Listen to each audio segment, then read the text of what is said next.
Welcome back to Day 4 of Personal Power. Hey, I want to congratulate you on your commitment and keeping it to follow through each and every day and build one success on the day before. It's this kind of simple daily input that creates the chains of positive success programming instead of the old conditioning that may have controlled some of your success or failure in the past. So let's get started. Obviously, you've already done your exercise. I don't even have to bring that up anymore, do I? Well, good. Today, what we're going to study is what is and how to use neuroassociative conditioning, step by step. Now, this science of neuroassociative conditioning, or NAC as I call it, the metaphor I use is giving you the knack of taking control of your life. I developed this science out of frustration, quite honestly. You see, for many years, I've been considered to be one of the top experts in the science of neuro-linguistic programming. And that was a science that I originally studied with its co-founder. I didn't develop it, but I really mastered what he taught. And I was incredibly impressed by the work. It allowed me to make changes in people with lightning-like speed, changes that for years they've been trying to make in their own life but have been unable to do. In fact, I became rather famous in a short period of time by getting on national television and basically challenging other therapists, saying, bring me your worst patient, give me somebody that you have difficulty with, or give me somebody out of your audience right now that's got a lifetime problem, maybe a phobia, for example, and I'll eliminate that problem right here on television over the next 30 minutes. And it wasn't a magic bullet. It didn't work in every case. But fortunately, it worked every time I was on TV. And that really helps. But the bottom line is I got frustrated where it didn't work. I began to wonder, okay, why isn't it working in this situation? Because I was looking for the cure-all, if you will. And I also noticed something else that bothered me about NLP, and that was that a large number of the people that were involved in it became almost, it became almost like a religion, where it was like that was the only answer. And I wasn't for that because I could look around and see that every kind of therapy works. I don't care what it is you want to change in your life. You always want to change one of two things. You either want to change how you feel about things, or you want to change your behavior. You say, no, Tony, no, that's not what I want. I want to change my money situation. Well, the only way you're going to change your money situation is by changing the way you feel and the way you behave. Does that make sense? So I've noticed that I don't care what the problem is, whether someone was raped, they've had a tremendous fear trauma growing up, it was a situation where they were physically harmed, something they were emotionally harmed, it was a bad set of habits. I don't care what it is you want to change in your life. You had a poor relationship with your mother or father. Every form of therapy works some of the time. So rather than making all the therapies wrong, I find out what really did they all have in common that made them successful when they were successful. And then once I discovered that common element, how could we make that happen more rapidly and with less pain? Those are my criteria for success. So let's take a problem. Let's say, for example, you had a problem with your father and you felt like you're overwhelmed by them, like he controlled you and you can't express yourself because you're always in a subservient position. And now you live that way in your daily life and you see it doesn't work because it doesn't allow you to express your feelings. You don't go for it 100%. You feel shut down. How would you deal with that? Well, there are a zillion ways using various types of therapies. Let's take a look. We've already said that what we do is based on what we associate to things. So again, if you associate expressing your opinions is going to equal pain, you're not going to do it. So what is the therapist's job? Get you to associate that expressing yourself could mean pleasure and not pain. That not expressing yourself would mean pain. What are the various ways of going about that? Well, one would be to use Gestalt therapy. In Gestalt therapy, what would you do? Well, they would take you in and the therapist would understand that a lot of the frustration and challenges in your life come from your beliefs about your relationship with your father and what you can and can't do. So what would this good Gestalt therapist do? Highly likely they'd pull out a chair and they'd say, see this chair? This is your dad. You got to change how you feel about him and realize you're in power. So I want you to turn that chair and pretend you're Sam Kinison. Now, he may not describe it that way. What he'll tell you is, I want you to scream and yell, let him know how you really feel. Let him know that you're in charge. Let him have it. And so you go, well, Dad, I don't feel like you gave me enough space to communicate. And they go, no, express how you really feel. Let it out there. Yeah. And sure enough, finally you may get you emotional enough. You're going, Dad, I'm in charge. I'm a big person now. And you know what? As silly as this sounds, it works. If you really think that chair for a moment, if in your head you associate that's your dad and you feel strong, there's your dad and you feel strong, and there's your dad and you feel strong, for the first time in your life, when you think of your dad, you may feel strong, be able to express yourself clearly. So it does work, as silly as it may sound. Now, obviously, this is a generalization about Gestalt, but it gives you a good picture. Now, let's try another form of therapy. Let's say I got the same problem, but you go to rational emotive therapy. There, a competent therapist is going to teach you that your frustration is not having anything to do with your boss or your dad or your brother or your sister, but specifically it's not your dad. It's caused by your own irrational beliefs about your dad. Now you have the pain of feeling stupid for believing all this crazy stuff, and it's also making you suffer a little bit. And so your brain finally says, I don't want that pain. And he says, look, if you just change your beliefs, you can feel better. And through this conversation, if you trust the therapist and if they're competent enough, pretty soon you may change what you associate to your relationship with your dad. Sure enough, your behavior changes again. But notice what has changed when it works, because it doesn't always work.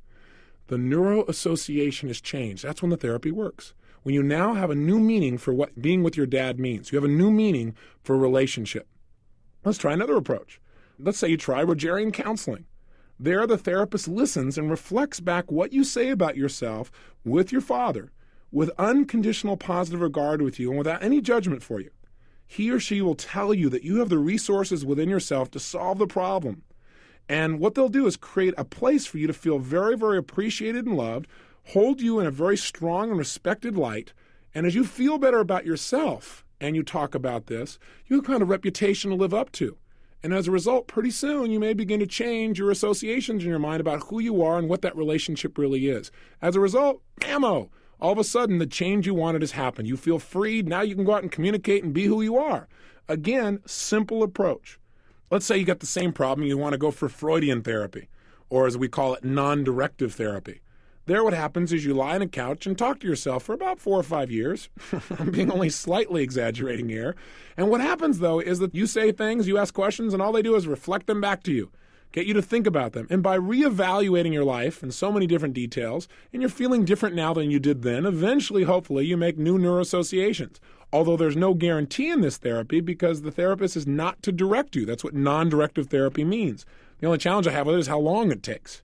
So all therapies work, and we've already identified what happens at the moment they actually work. In other words, when somebody has a breakthrough, what is that breakthrough? The breakthrough is at that moment, the meaning of what's happened in their life has changed. They've changed what they associate to that person or that situation. For example, if somebody had been raped, they're going to continue to have trauma until they change the meaning. In other words, the reason they feel upset and the anger and the hurt and the pain, they have every right to, but the reason is what that means to them. That means they were violated. It means their life's out of control. It means, let's say, that they're dirty. Whatever it is that they've associated in their head is making them feel pain. Now, people who change that have changed the meaning. There comes a point where that rape now means that they're stronger than they've ever been in their life and they can now help other people. Or that rape now means that it'll never happen again because they know how to handle themselves. Or that rape means it's a chance for them to expand. I don't know what it is. It's different for every person. But if the meaning doesn't change, the person's life doesn't change. There's a gentleman by the name of Viktor Frankl who wrote a book that you should read. It's called Man's Search for Meaning. Fabulous book. Viktor Frankl was a psychiatrist of Jewish heritage who during World War II had the unbelievably unfortunate experience of being locked up in a Nazi concentration camp where death seemed certain. Now, the interesting thing that happened there is while most people just gave up and died, he somehow, through a series of experiences, began to trigger and associate to being in that camp the possibility of power and pleasure. What do I mean by that? Well, what he noticed was that maybe 1 out of 25 people were going to live. But he wanted to know what made that 1 out of 25 make it while everybody else around them died. And as he began to study and pay attention and talk to these people, he found that the difference is what they associated to their experience in the camp. For most people, being in the camp meant instant death. They gave up right away. Or they began to think about and focus on continuously, why has God done this to me? Why am I going through all this pain? The people who survived developed a reason to do so.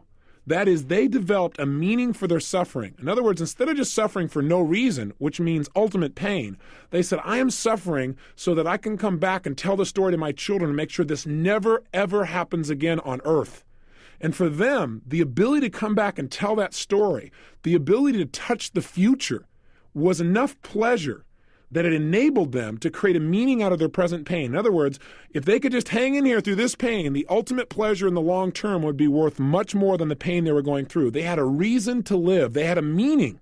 And by changing the meaning of their suffering to something that would eventually make a difference, they were able to make it through, and they had a will to live that was so strong, they pulled themselves through the toughest times.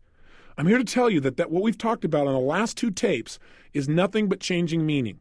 Changing the meaning of dieting to pleasure instead of pain. Changing the meaning of developing your own business to ultimate freedom instead of massive risk and potential loss. Changing what stopping smoking means.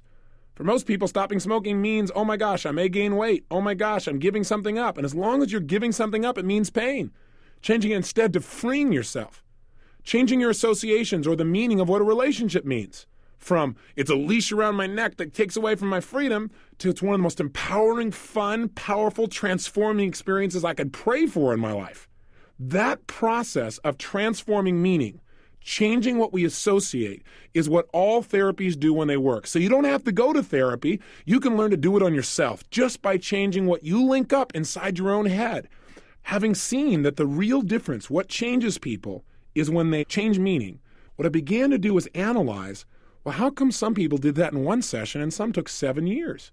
Well, part of it was the approach, obviously, the type of therapy that was used, but also part of it was, where was that person and their level of commitment to making a change? I mean, I know some people, you could change them in a heartbeat. Didn't take any effort at all. Other people, boy, you really had to push. And some people never seemed to want to change at all. They kept coming, they'd want to pay somebody, they want to go talk to the therapist, but they don't really want to change. So I began to look at what was it that got somebody to the point of really making the change in this session so that I could develop a way to create results in people literally in one session instead of 500. When I taught NLP, neuro-linguistic programming, people would come see me and they'd want me to change them. And I would. I'd go in there and change their associations, and it really worked. But I also noticed that in some cases, not most, but some, after a couple of years, the change would go back. Let's say somebody was smoking and I got them to link to smoking, massive pain, and to not smoking, pleasure. Well, once that happened, sure enough, their behavior changed. Their brain needed to avoid pain, so it avoided cigarettes, and it wanted pleasure, so it moved towards the new behavior that we installed. But the whole idea of programming basically set me up. And that is, I got people actually thinking that I was doing something to them that they couldn't change back, which is not true. 2 or 3 years later, they needed some new way of changing the way they felt, and they went back to cigarettes for whatever reason, and they could go, see, this stuff doesn't work. And I'd say, what do you mean it doesn't work? It worked for 3 years. They go, yeah, but it didn't work forever. What I developed was a new metaphor, and the metaphor is that of conditioning, and here's the difference. Recently, I had somebody come to my house to tune my piano. Now, I don't play the piano, but I've got this great piano. That sounds logical, doesn't it? Somebody in my family is going to start playing it. It looks good, though. Hey, what the heck? The bottom line is my kids are finally learning to play. So we have this guy come in and tune our piano, this great grand piano. And so the guy comes in, and he adjusts the piano, and the way he tunes it is he changes the amount of tension that's going on these wires. There's literally tons of tension on them. And in his doing this, I thought, okay, well, that's it. And he said, no, I got to come back next week. And I said, what do you mean? I thought you just tuned it. He said, yeah. He said, but see, it's been stretched in this way for so long that what I got to do is I got to retune it. And I got to keep stretching this new pattern in. I got to condition those wires so they stay this way. And I said, well, can't you just do it once and last? He goes, oh, because it's been pulling in that other way for so long now that you just got to condition it. And sure enough, even while he was there before he left, we tested it, and some of them had already gone back to the old way. So he adjusted them again, and now he has to come back out in another week. And then he's going to come back out again, I guess, in 2 weeks. Then he comes back out in a month. Then he comes out every 3 months. Then he comes out eventually every 6 months. Even to keep it the way it is, he's got to condition it at least twice a year. And that's my metaphor for life as well. I didn't become, quote-unquote, successful in my life because one day I reprogrammed myself and everything was perfect. Most of the success that I experienced, the abundance I experienced mentally, emotionally, physically, spiritually, financially, is because every single day I condition myself to be at my best, to feel at my best, to give my best. And that's what neuroassociative conditioning is about. That's why I don't talk about just programming per se, as much as I talk about conditioning. Hey, you would not run out if you wanted to be physically full of energy and vibrant. You wouldn't run out and work out one time, say do aerobics one time and say, boy, I'm glad that's done. Now I'll be healthy for life. That's not how it works. What you got to be able to do is condition yourself day after day. And pretty soon you love the conditioning. You begin to get addicted to it. It's just part of your lifestyle. You wouldn't get up and not brush your teeth. You wouldn't get up and not shower or do your hair. So you shouldn't get up and not condition yourself for success each day. So start thinking about this as a lifestyle, not a tape program that you listened to a long time ago, but something you're conscious of daily. So how do we condition ourselves to really have our changes last? Let me share with you what I think the 3 fundamental key distinctions are that cause people to change when they do change and the change lasts. These are the 3 fundamentals of the science of neuroassociative conditioning systems. And here's number 1. In order to get a change where it's going to absolutely happen and it's going to last, you must first get leverage on yourself. What do I mean by leverage? I mean you must get to the point where you believe that something must change, that you must change it, and that you can change it right now. You got to get to the point where you feel like not changing would be painful, massively painful. And to change would mean pleasure. In other words, you got to use all things we talked about up until now. You've got to get that connection. If you're only at the point of believing that you should change, or you could change, or you ought to change, or you might change, that is not enough to create long-lasting change in most cases. So you've got to get yourself to the point where you've got leverage. And there are lots of ways to get it. Some people will change out of rapport. They go to a therapist, they really like the therapist wants them to change, so they do. I mean, it literally can be that simple sometimes. Some people change because, God, if they don't, they're going to lose everything. Some people, in spite of all kinds of pain, still don't change because in their head they think, I don't have to. Or they think, I'm doing this because somebody else wants me to. Or they think in their head, well, gosh, changing would be too fearful, too painful. So in order to make a change last, you got to get to that point where it must change, you must change it, and you can change it. That is number 1. I'll give you an example. When people come to me sometimes for private consulting, and I've trained all kinds of other people to do this work now, so I don't do private consulting, but invariably I still have a few people that want to do it with me personally for whatever reason, or no one else has seemed to get in the results, so I'll take the challenge on personally. Well, first of all, I make it very difficult for these people to ever get to the point of working with me in the first place. I make them have to go through a waiting list, so hopefully they'll decide to change on their own. I make them have to pay a fairly large chunk of money to be able to do this as well. But even after all of that, when they finally come and they've flown out to meet me, and here they are at the castle, and we're sitting down face to face, I then will turn to them and say, look, I don't know if this is the right thing for you. And they'll say, what? I'll say, look, before you invest any more time or any more capital, and before I invest my time, I got to know that you're really absolutely committed to changing. Because I got to tell you something. I only work with people that are going to change right now, not after 15 sessions. I do one-stop therapy, and that's what we've got to do. Otherwise, you'll screw up my entire record. And usually they'll laugh at that. But I'll say, I'm serious. I won't work with you unless I'm convinced you must change. Not you should, not you might, but you must. I then have them go on, and they got to convince me. They're taken back a little bit. But for the next 15 minutes, they got to try and convince me how they absolutely must change their life. Because if they don't, it'll cost them this in their relationship. It'll cost them this in their health. It'll cost them this in their self-esteem. It's already cost them all these areas, and they're tired of it, and they can't take it anymore. You remember the movie, don't you? I'm mad as heck, and I'm not going to take it anymore. You got to get to that point. That's called leverage. That's when change happens. And you know what? When they're to that point, my job is easy. I simply go to step 2. What's step 2? I simply interrupt their present limiting associations, their limiting pattern of association. So, for example, somebody's got a phobia, and what happens? Right now, when they see an elevator or even think of one, they have a patterned way of responding. They have an immediate association, and that association is elevator equals ultimate pain, and immediately their body freaks out. So what do? Well, I first got them to leverage so that I know they're going to change and I know they're committed to it. And then I do whatever it takes to change that association, to interrupt that pattern. So the minute they start thinking about, let's say, this elevator and they start to freak out, all of a sudden I reach over and I say, stand up. And they go, huh? And I say, stand up. And right at that moment, it interrupts their pattern. And I say, okay, sit down. They sit back down again. And I say, well, tell me about this elevator thing. And they go, huh? And sure enough, they start to go into the thing again. And all of a sudden I ask them a question. Let me ask you a question. Right in the middle of them thinking about the elevator. Would you eat a bowl of live crickets for $40,000? Instantly, what happens? Their brain goes, what? And again, I've interrupted the pattern. I'll do all kinds of things. The key to interrupting somebody's pattern is you want to do something they don't expect, something that will jolt them. It's kind of like, have you ever been so caught up in a conversation that you were like totally immersed in it, and then somebody came by, stood right next to you, asked you a question, and had nothing to do with what you were talking about? In order to answer them, you went over here and answered them, and you came back, and you couldn't remember what you were talking about? Have you ever had that happen? Even when you were like real committed to talking about this particular thing, what it did is that person interrupted your pattern, and it was hard for you to get back to it. I mean, think of it this way. If you interrupt somebody's pattern enough, eventually they can't ever get back to it. Think of your mind as being like a jukebox. And in that jukebox, you have a zillion little records. And these records, at any moment in time, you can play any one of them. And depending upon which one you play will determine how you feel. So if you played a sad song record, you're going to feel lousy. If you play a positive record, you're going to feel really great. The challenge is, for a lot of us in life, something happens and it like pushes our buttons, and instantly we start playing one of these records, one that makes us feel sad or feels frustrated or feels angry. And what we've got to learn to do, though, is interrupt those patterns, to change those records. What would happen if I took a record out of your brain, a memory, if you would, or a pattern, and I took that record and I just started scribbling across it? I took a knife and went across it, back and forth, back and forth, back and forth, back and forth. You'll never be able to play that record the same way again. That's called interrupting somebody's pattern. I'll give you another simple example. I was doing a seminar one time, and this woman came up to me. We had just done a session. It was pretty powerful on relationships.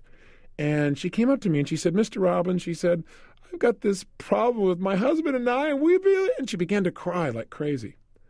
Now, I really care about people very deeply. So initially, in the early days of my really working with people, I would immediately say, hey, please relax. It's okay. Please don't worry. Whatever it is, we'll work it out. But you know what the problem with that is? That's what everybody does. So rarely does that interrupt somebody's pattern. In other words, they expect you to say it's okay, and it doesn't usually change the pattern. They go, well, yeah, I guess you're right, and then they go and run the pattern again. Does that sound familiar? So what I now learn to do is jolt people, to literally interrupt their pattern so they can't get back into it, to change their neuroassociation radically. And I do it in some pretty outrageous ways. So she comes up and says, Mr. Robbins, my husband and I, we go, and she starts to cry, and I was drinking a glass of water. So I took the glass and went, shh, and I dumped this water on her. She jumped about 4 feet. She said, what, are you crazy? What are you doing? I said, oh, nothing. And I just smiled. And I said, tell me about you and your husband. And she said, what? And now she's laughing while she thinks about her husband and herself. Ah, a whole new pattern.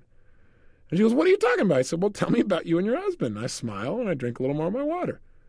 She goes, you're a little crazy. I said, well, that's true, but go ahead and tell me.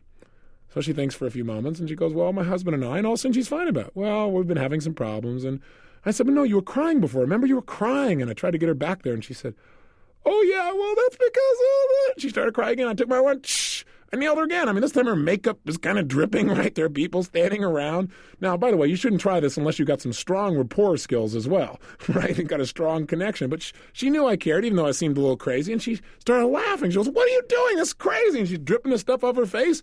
I said, nothing. Just tell me about you and your husband. She said, oh, we're fine. I said, no, come on, tell me. I got to tell me one more time. Well, a little bit more water. After that, anytime she thought about her husband, she started to crack up. She said, we're absolutely fine. That's called leverage and interrupting somebody's pattern. The water was the leverage, and the pattern interrupt happened over and over again until pretty soon she couldn't play it again. When she thought about her husband, she started to laugh. And out of laughter, she was able to come up with some better solutions on her own. She wasn't stuck in the pattern. Does that make sense? We've got to interrupt our pattern to create new results. And that's exactly what this is about. The third key to creating a long-term change then is, once you've got leverage, it must change. Once you've interrupted your present pattern, then the third key is you've got to condition yourself to have a new association, a new empowering association. So what I got this woman to do, for example, was I got her to link laughter to her relationship. By having laughter, all of a sudden, again, she's able to deal with the situation. Or with somebody with a phobia, I get them to think of times in their life when they felt incredibly strong and powerful. And I get them to associate feeling strong and powerful to, let's say, taking the elevator ride. And I do it over and over again and condition them until pretty soon when they think of the elevator ride, they feel powerful. What happens? They feel differently, they behave differently, the problem is handled. And this can be done with virtually anything as long as you get enough leverage. Let me give you another simple example of this. I was doing a seminar one time, and I was telling the audience basically what I've shared with you, that the bottom line in life is that if you're not doing something, it's because you associate more pain to doing it than not doing it. Now, I had a woman who raised her hand and said, look, there's an exception to that. She says, for example, my husband and I, we'd like to get together and spend more time, but we just don't. I said, well, why don't you? She goes, well, we just can't. I said, you mean you aren't committed to? And she said, no, well, I guess you're right. We aren't 100%. I said, if you were 100% committed, could you find a way to spend time together? She said, well, of course. I said, then why don't you? She goes, well, I guess because we're not committed. I said, why not? And boy, that opened up something. She said, well, I don't know. I just, I love my husband, but I can't commit 100% to him. I said, really? Well, let me ask you a question. if you don't commit to him, there's only one reason. You think committing is going to mean more pain than not committing. Is that fair? She thought for a moment. She goes, well, I guess that's true. I said, how come? Where did you get that thing linked up in your head? And what turned out to be was that when she was growing up, she gave 100% in her mind to her family. She gave 100% in her mind to her parents. She loved them 100%. And she felt like here she was giving, and was totally committed to loving them, but she didn't feel like they gave back. She felt unloved. She felt like they didn't reciprocate. And so as a result, she felt these tremendous feelings of loss. And that meant a lot of pain for her. So somewhere along the way, her brain linked up. If you commit and love somebody 100%, then what's going to happen is it's going to mean pain to you. She wasn't even aware of this consciously. But now all of a sudden it was affecting her relationship with her husband, where they had drifted apart. They weren't spending time together. Part of it was just not feeling 100% committed, not being willing to give 100% of herself emotionally and physically and spiritually in being with her husband. So how do you help her to change her neuroassociation? What's step one? Do you remember? Get leverage. So I had to help her get to the point where she believed that she must change this pattern. So I said, well, let me ask you a question. I didn't tell her she must change it, by the way. I got her to tell me. I said, if you don't change this pattern, if you still don't commit to your husband, how will it affect your relationship over the next 3, 4, 5 years?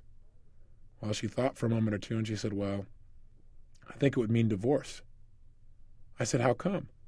She said, well, if I'm not committed to him, if I don't love him 100%, he's got to feel that. And if he doesn't feel loved at 100%, then he probably won't give me 100%, and then I won't feel loved, and then that'll make me mad, and that'll just generate all kinds of problems. I said, isn't that what's already happening? And she said, yeah, it is. And so what I got her to do is begin to associate what? Pain to her present behavior, to her present pattern, so that she'd absolutely feel like it must change now. And we went more and more and more until she began to tell me if she didn't do this, how what a lousy role model it would be for her children, and how even if she divorced him, no man would ever feel totally loved by her or would ever commit to her if she wasn't willing to commit. Till pretty soon there was so much pain associated with not changing, she felt like she had to. And I said, if you were to change, what would happen? And she said, well, gosh, there's a good chance that if I did change, that he, in fact, would, give all his love to me too, and our relationship would get better, and our home life would be better. And she went on and on and on with all the pleasure. I had accomplished step one without a doubt.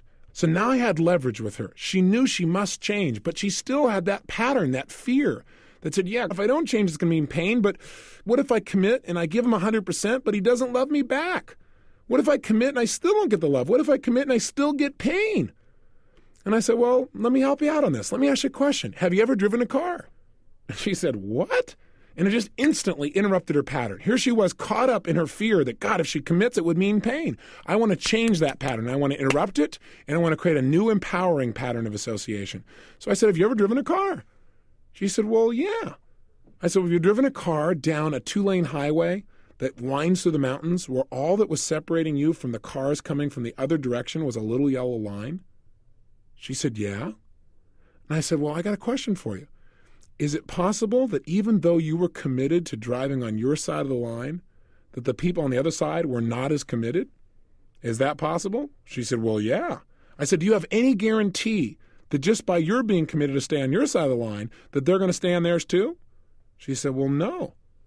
I said, in fact, is it possible that you could experience a lot of pain driving a car like that? That the cars that are coming the other way, 55 miles an hour, might accidentally, even without meaning to hurt you, come on your side and crash and kill you instantly. Is that possible? She said, well, of course. I said, then I got a question for you. How could you possibly drive on a road like that? How could you possibly drive through the mountains knowing there are cars of people you don't even know who are coming down the highway at the opposite side when you don't even know they're committed? And then I smiled, because she just said she didn't know her husband was committed to her. I said, how do you do that? How do you drive down a road and commit to your side not knowing what they're going to do? She said, well, you just got to trust. I said, oh. I said, what happens if you don't trust? She said, well, then you can't get from here to there. Then you're trapped. I said, oh. And what she began to do was create a new association, that she was trapping herself. I said, you mean you can't have what you want if you don't just trust and commit? She said, yeah, I hear you. I hear you. That's true.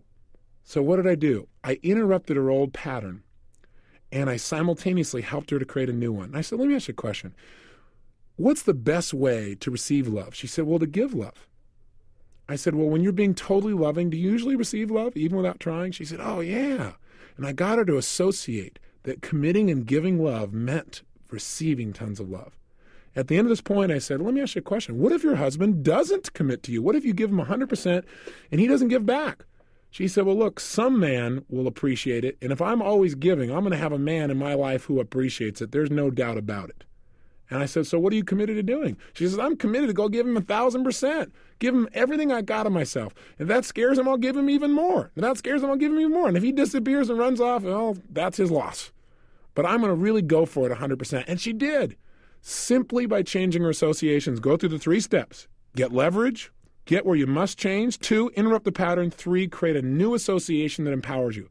Now, I could have gotten the same result using Gestalt therapy, rational emotive therapy, virtually any form of therapy. But I'll tell you what the key is. The key is the distinctions about leverage and interrupting people's patterns. That's the key to making the change. I mean, I'll give you an example. Recently, I heard on the late night on the news there was an advertisement for a television program.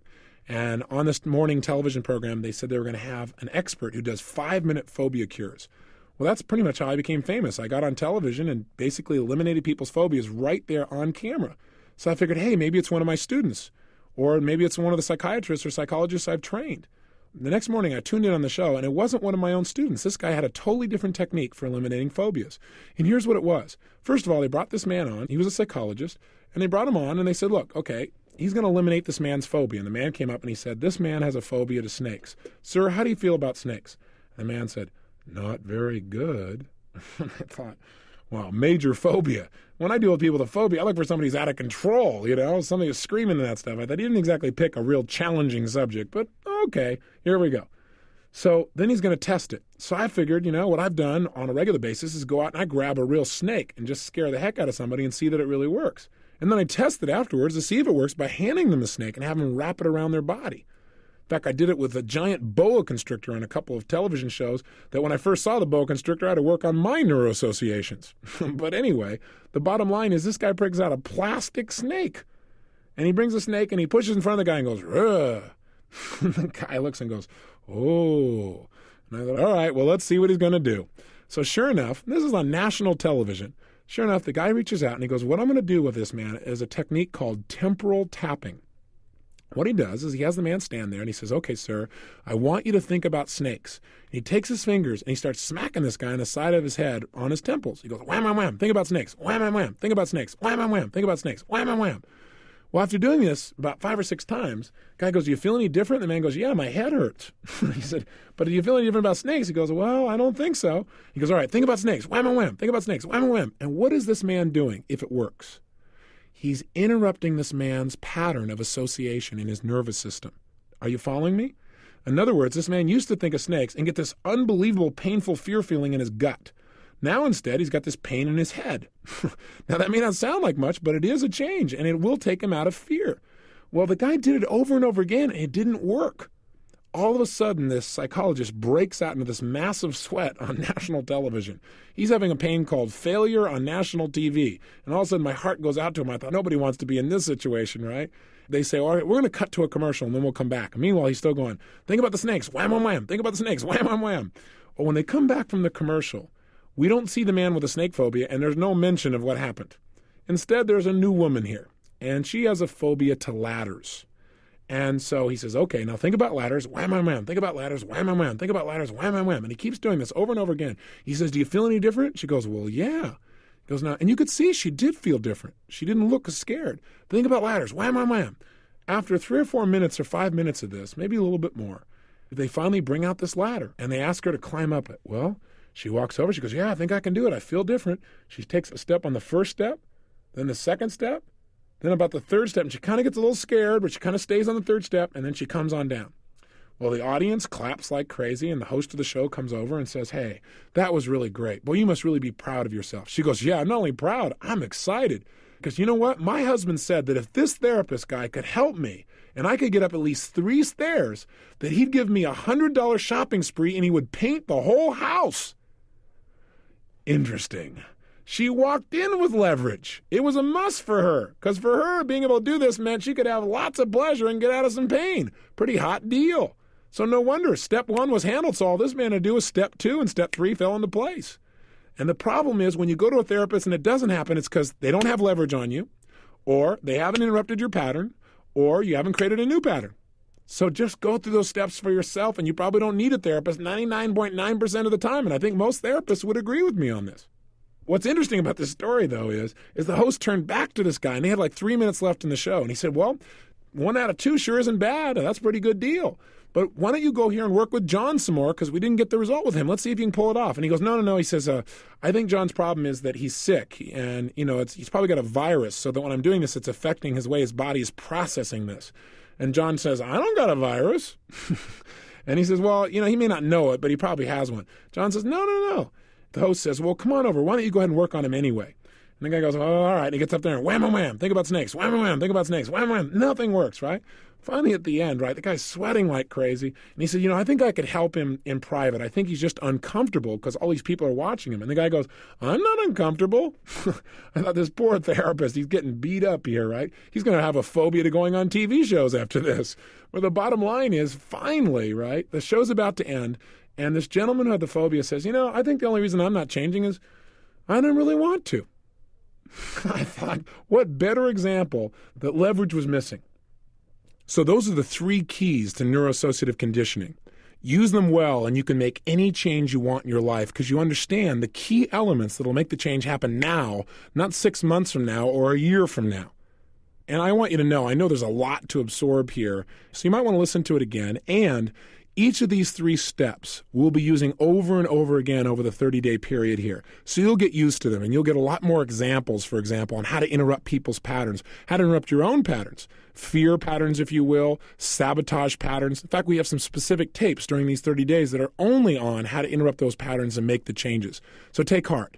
For right now, though, let's start to use this at least. Let's begin to get some leverage on ourselves, interrupt our patterns, and create some new associations. Let's start with an assignment. Please pull out your success journal right now. And let's start out by taking those 4 things you wanted to change, 4 things that you should be doing but you weren't following through on. And let's make sure that you really make these things happen. How? Let's get some major leverage on ourselves. Right now, I want you to write down 10 reasons for each one of these 4. 10 reasons why you absolutely must make this happen now. And make sure that the musts include what it'll cost you if you don't, and all the great stuff you'll get by doing them. And we kind of started this process, but let's really hone it in so you feel major leverage that this is something that must change, you must change it, and you can change it and will right now. Write down why you absolutely can change this. In other words, make sure that that first step of leverage is absolutely handled. Second assignment, I want you to make sure that you interrupt your own pattern. And the way you're going to do that is I want you to write 4 or 5 ways that you can interrupt your negative patterns. So for example, if you overeat, I want you to make one of your assignments to go to a gathering and not eat anything. Go to lunch with someone, have a social meeting, have a conversation, and experience the pleasure of being at a meal without having to eat to get the pleasure. Or let's say you're in the middle of an argument, and right in the middle of the argument, you have a pattern interrupt now that you've designed for yourself, which says you're going to grab your nose and make a silly noise like whoop, whoop, whoop, something totally absurd. That when you're in the middle of it, the way you're going to get yourself out, you're going to reach up and go whoop, whoop, whoop, and you've got a way to interrupt that pattern massively. It'll also interrupt the pattern of the people around you. In the middle of your arguing like this, also you reach up your nose and go whoop, whoop, whoop. That will definitely change their state. They'll be wondering what's wrong with you, but they'll also begin to laugh, and you'll get caught out of the pattern. You won't get stuck. For example, have you ever been so caught up in a pattern of arguing, for example, you forgot what you're arguing for, but you knew you had to win? Well, this is the way to get out of it. Interrupt the pattern. Do something hysterical, do something weird, do something funny. But specifically, right now, make a list of 4 or 5 pattern interrupts you could do. You might want to create some of these for your relationships. For Becky, my wife, and I, we created these early on. I said, look, I don't care how much people love each other. I said, sweetheart, there are going to be times when you feel differently about things than I do, or we may get caught up in that pattern of arguing. I think spirited debate is a useful tool at times, but I want to make sure we never get caught in that point where we start getting so mad that we start saying things that we're both are going to regret later on. So why don't we work this out? Let's work out a pattern interrupt for each other.